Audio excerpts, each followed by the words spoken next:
So it is time for another episode of the top Android apps. This is the February edition for 2019, and we have another 10 applications that I've started using this month and that I think you'll get a kick out of trying for yourself. But before we get onto the episode, I want to quickly mention today's sponsor, Skillshare. So Skillshare is an online learning community with thousands of classes available to teach you a whole range of skills such as cinematography, editing, motion graphics, plus heaps more. It's available for Mac and PC, but also on iOS and Android devices, and on the mobile versions you can actually download any course for offline viewing.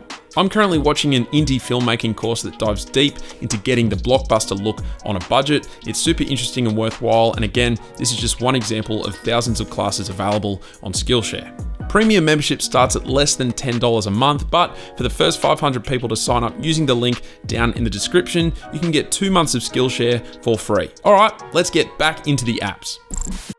If you're into pattern-based wallpapers, then Tappet is an application that's been around for a while, but for some reason I've only just discovered it, and it is nothing short of a pretty phenomenal wallpaper app. So all of the patterns and colors are generated within the app itself, not downloaded from the internet, and you pretty much just swipe up to generate completely new wallpapers, you swipe right to change the colors of the current wallpaper, and you swipe left to change the pattern, but keep the existing color palette. Heaps of flexibility, a beautifully designed application, and definitely worth trying out.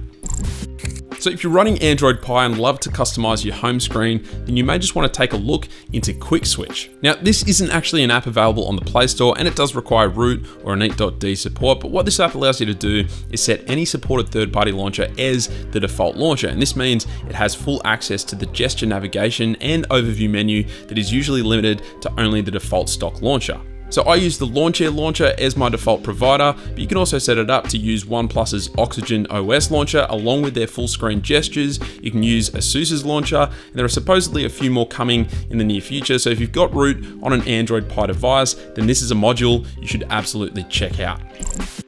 Alright, a really fun application I stumbled upon this month is VHS Camcorder, and if you're looking to capture footage that has an authentic, vintage look and feel to it, then definitely keep this one in mind.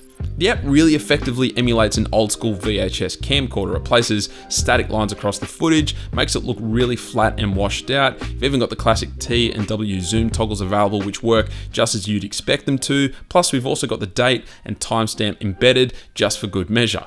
The free version limits the recording limit, but even still, it's a super fun app and definitely worth a try.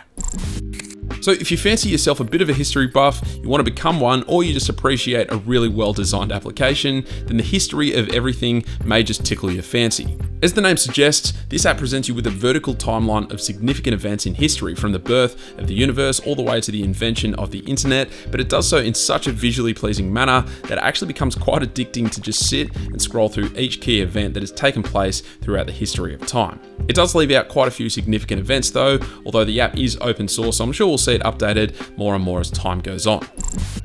For the most part, I'm happy to let Google Photos do its thing in acting as the gallery for all the videos and photos stored on my phone. But if you're looking for a bit of an upgrade in both functionality and design, then MENORIA is worth a look. What's really great about this gallery app is the design. It just looks beautiful, and it really is a nice way to look through all of the media on your phone. Aside from that, it's super fast and smooth in its performance. There are heaps of customizations available to make the app look and feel how you want it to. And more than that, the developer of this application has been kind enough to offer me 50 free promo codes for the premium version of this application. I will be releasing these over on both my Instagram and Twitter pages in the coming weeks, so make sure you're following me over there to be the first in line to grab the premium version of this app for free. If you're someone who needs to measure things accurately on a daily basis, then you may want to try Mosher. Now, this app doesn't use VR or your camera to measure things, which can often result in very inaccurate readings. It actually uses your phone's accelerometer and gyroscope to measure your phone's movements in between key points, and this results in really accurate measurements. It actually takes quite a bit of setup to get the app working. You have to watch a few tutorials before the app even lets you measure, so it's really actually an app for someone who needs precise measurements regularly, and it's actually so reliable that you can supposedly use this for estimating dimensions when quoting a job. There you go.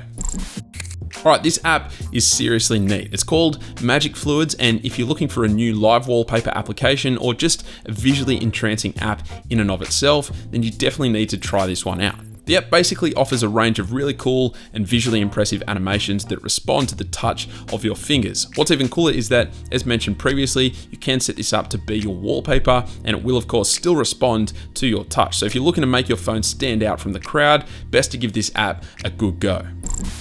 So we've all no doubt been in a situation where a great photo has been ruined by an unwanted object obstructing the view, but you may now be able to redeem these photos using Touch Retouch.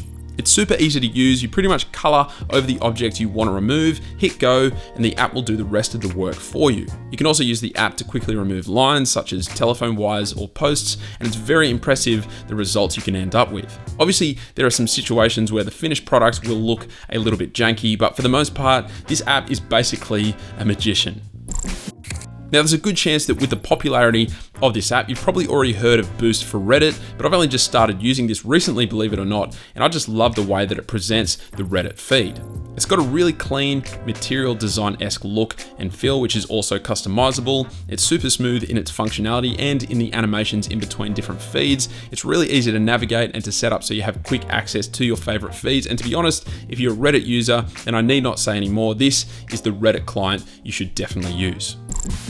Alright, if one of your goals this year is to improve your fitness, then a really easy way to do so is by tracking your steps and setting yourself a daily step goal. Now, there are heaps of apps available on the Play Store that provide a similar functionality, but one that I've been using recently is the aptly named Activity Tracker.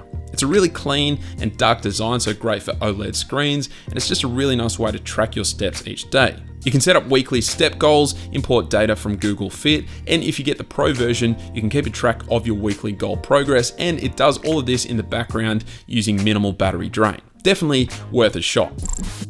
Alright, and that is it for this episode. As always, links for each and every application have been included down in the notes below, so make sure to go and check them out. If you like this sort of content, then let me know by hitting that thumbs up button, and if you want to go one better, then hit subscribe and that little notification bell so you stay notified for whenever I release a new video. Additionally, I'm trying a slightly modified approach to these top app videos this year, just trying to cover each of the apps in less time, so with of course less detail as well. So let me know your thoughts on this new approach down in the comments below. Aside from that, that is it. Thank you all very much for watching, and I will catch you later.